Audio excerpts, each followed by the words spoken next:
Oke, inilah yang dimaksud dengan pengertian meteorologi.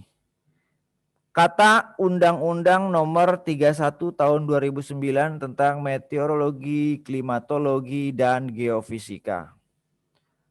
Meteorologi adalah gejala alam yang berkaitan dengan cuaca. Sementara cuaca itu sendiri adalah kondisi atmosfer yang terjadi pada waktu dan tempat tertentu. Ini kata Peraturan Kepala BMKG nomor 9 tahun 2010. Jadi teori ini diucapkan oleh aturan, oleh undang-undang. Jadi meteorologi adalah gejala alam yang berkaitan dengan cuaca, sementara cuaca adalah kondisi atmosfer yang terjadi pada waktu dan tempat tertentu.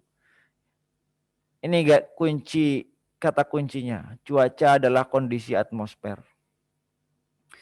Kalau kata Wikipedia, cuaca adalah keadaan atmosfer yang menggambarkan tingkat panas atau dingin, basah atau kering, tenang atau badai, cerah atau berawan. Jadi kalau Anda lihat awan bergumpal atau awan yang tipis, itulah cuaca. Awan cerah gitu ya. Oke, berikutnya. Nah, ini dia unsur-unsur cuaca. Anda lihat di samping kanan gambar seperti ini. Ada awan, kemudian ada pancaran sinar matahari gitu kan. Ini yang membentuk unsur-unsur cuaca. Yang pertama adalah suhu permukaan bumi. Suhu ini berarti menunjukkan keadaan panas atau dingin. Yang kedua ada angin. Ini menunjukkan gerakan udara di permukaan bumi. Yang ketiga adalah tekanan atau berat udara. Yang keempat adalah kelembapan. Kelembapan berarti banyaknya kandungan air. Yang kelima adalah awan, yaitu uap air yang mendingin di udara. Jadi awan ini sebenarnya adalah uap air, H2O. Kemudian yang keenam adalah curah hujan, yaitu jumlah air yang jatuh ke bumi. Inilah unsur-unsur pembentuk cuaca, unsur-unsur yang ada di cuaca. Gitu ya. Berikutnya.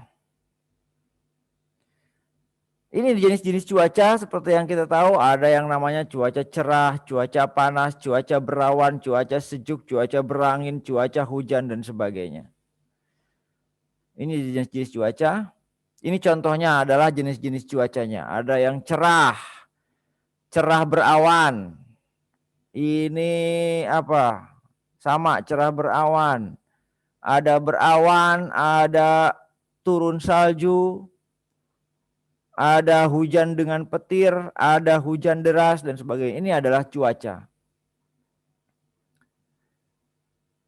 Nah, ini adalah formasi awan, contoh bentuk-bentuk awan. Jadi setiap awan ini berbeda namanya dan berbeda karakter unsur cuacanya. Ada yang namanya awan cirrus, ada yang namanya awan cirrocumulus, cirrostratus, altocumulus, altostratus, stratocumulus. Oke, pengertian meteorologi sudah. Sekarang lihat klimatologi. Apa yang dimaksud dengan klimatologi dan apa bedanya dengan meteorologi? Nih, klimatologi. Ini sama kata Undang-Undang Nomor 31 Tahun 2009 tentang meteorologi, klimatologi, dan geofisika. Klimatologi adalah gejala alam yang berkaitan dengan iklim dan kualitas udara. Tuh, lihat. Klimatologi gejala alam yang berkaitan dengan iklim dan kualitas udara. Kalau meteorologi gejala alam yang berkaitan dengan cuaca. Nah, apa itu iklim? Di sini dikatakan, kata Ensiklopedia Britannica, iklim adalah kondisi cuaca di wilayah tertentu dalam periode waktu yang lama. Iklim adalah kondisi cuaca di wilayah tertentu dalam periode waktu yang lama. Itulah yang dinamakan dengan iklim. Kalau cuaca berarti keadaan atmosfernya dalam waktu yang singkat. Kalau iklim justru cuaca tapi dalam waktu yang lama. Maksudnya begini. Ini adalah iklim. Iklim kebiasaan cuaca yang terjadi di suatu daerah. Tadi dibilang apa cuaca? Adalah kondisi atmosfer ya. Unsur-unsurnya ada tekanan, suhu, kelembapan, curah hujan dan sebagainya. Nih lihat. Iklim durasinya 30 tahun. Jadi kalau cuaca hari ini hujan, besok belum tentu hujan, besok bisa cerah. Kan gitu. Hari ini berawan, besok hujan petir. Atau siang ini panas terik cerah, tahu-tahu sorenya hujan. Itu cuaca. Gejala atmosfer dalam waktu yang sangat singkat sekali. Akan tetapi kalau iklim, jangka waktunya 30 tahun. Kenapa? Karena ini dipengaruhi oleh garis lintang. Anda lihat di gambar, ada lintang utara, sebelah sini ada lintang selatan di bawah. Nah, iklim ini durasinya lama, kemudian tergantung dari lintangnya di bumi. Akan tetapi unsur penentu iklim ini sama dengan unsur cuaca. Unsurnya sama. Ada suhu, ada kelembapan, ada curah hujan, ada tekanan dan sebagainya. Hanya bedanya kalau cuaca ini singkat, kalau iklim ini lama durasinya.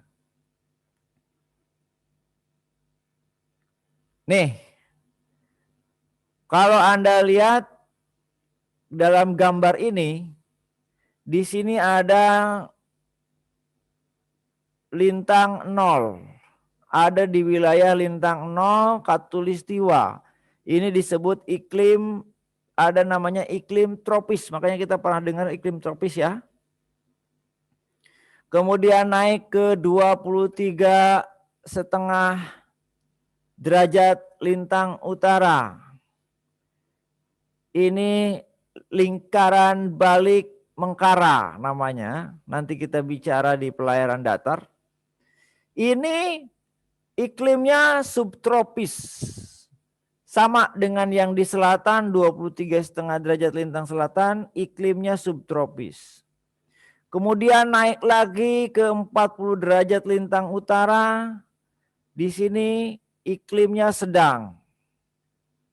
Sama juga di lintang selatan. Kemudian naik hingga mendekati kutub, dia iklim dingin. Nah, iklim ini mempengaruhi jenis-jenis atau spesies-spesies atau pola kehidupan tertentu. Jadi setiap tempat di lintang sesuai dengan iklimnya, maka jenis-jenis makhluk hidupnya pun berbeda dan karakter makhluk hidupnya pun berbeda. Anda pernah dengar sendiri kan, kalau di sini kita nggak pernah dapat salju. Kalau di sini dingin salju terus. Otomatis kalau di sini, contohlah hewannya kambing. Kambing ini dia kulitnya mungkin nggak tebal, bulunya nggak tebal. Tapi kalau di iklim ini, iklim yang sedang ini, kambingnya ini bulunya tebal-tebal, kan begitu. Inilah yang dinamakan dengan iklim, yaitu keadaan cuaca yang berada dalam jangka waktu yang lama. Kemudian, lalu apa persamaannya cuaca dan iklim? Ada cuaca, ada iklim. Yang pertama Anda perhatikan sama-sama menggambarkan keadaan atmosfer. Jadi sama keadaan atmosfer. Kenapa? Karena iklim ini adalah kumpulan informasi cuaca dalam jangka waktu tertentu. Ya kan? Cuaca ini, data-data cuaca ini dikumpulkan, makanya dia jadi iklim dan umurnya dia lama 30 tahun. Otomatis karena iklim ini adalah turunan dari cuaca, maka keadaan atmosfer sama-sama keadaan atmosfer. Otomatis keadaan atmosfer, maka unsur pembentuknya pun sama. Unsur pembentuknya sama, ada suhu, ada tekanan, ada curah hujan, seperti yang tadi ya dijelaskan. Oke. Kemudian karena unsur pembentuk sama, tentunya alat ukurnya juga sama. Alat ukur cuaca dan alat ukur iklim ini sama. Apa aja alat ukurnya? Ini dia alat ukurnya. Ada pengukur penyinaran matahari, ada termometer pengukur suhu, ada psikrometer pengukur kelembaban udara, ada fish evaporimeter pengukur penguapan, ada barometer pengukur tekanan udara, ada anemometer pengukur kecepatan angin, ada ombrometer pengukur curah hujan. Ini alat ukur cuaca dan iklim. Sama alat ukurnya. Oke, berikutnya. Lalu perbedaannya apa? Cuaca dengan iklim, ya ini dia. Kalau cuaca jangka waktunya lebih singkat. Siang ini cerah, sore bisa siap berubah. Hujan, ya, sore bisa berubah. Itu kalau cuaca. Ya kan? Siang ini hujan, sorenya bisa cerah. Siang ini cerah, malamnya bisa badai. Kan gitu. Jangka waktunya lebih singkat. Tapi kalau iklim ini lama, kan gitu. Ada 30 tahun berubah. Ada El Nino, ada La Nina. Jangan sampai 30. Iklim bisa nyampe 6 bulan sekali bisa. Ya kan? Bisa 1 tahun sekali. Misalnya El Nino, La Nina, nanti kita belajar. Nah, kalau cuaca yang kedua perbedaannya adalah data cuaca diperoleh melalui pengamatan langsung. Artinya kalau kita ngukur pakai termometer, hari itu juga. Kita ngukur pakai barometer, psikrometer, hari itu juga. Kan gitu. Ombrometer, masukkan, hari itu juga diamati langsung. Akan tetapi kalau iklim, hasil pengamatan langsung ini datanya dicatat, dikumpulkan. Hari ini, hari besok, minggu ini, minggu besok, bulan ini, bulan besok. Dikumpulkan datanya, kemudian dibuat perhitungan matematikanya, dia dihitung matematika. Anda lihat deh nanti dicari di jurnal-jurnal bagaimana cara menghitung, cara memperkirakan cuaca, cara memperkirakan iklim, itu enggak sembarangan. Itu ada persamaan matematikanya. Anda coba lihat di jurnal, cari itu gimana caranya, jadi Anda tahu. Datanya dikumpulkan, makanya akan menjadi kesimpulan, oh dalam jangka panjang selama 30 tahun di daerah ini cuacanya, iklimnya di daerah ini tropis. Kalau tropis, maka cuacanya ini kalau lihat diruntut banyak hujannya, kan gitu. Misalnya begitu. Jadi kalau cuaca ini datanya pengamatan langsung, kalau iklim datanya adalah hasil kumpulan catatan-catatan dari cuaca. Gitu ya, jelas ya. Sampai ketemu di materi berikutnya dan jangan lupa untuk like, subscribe, dan share video ini.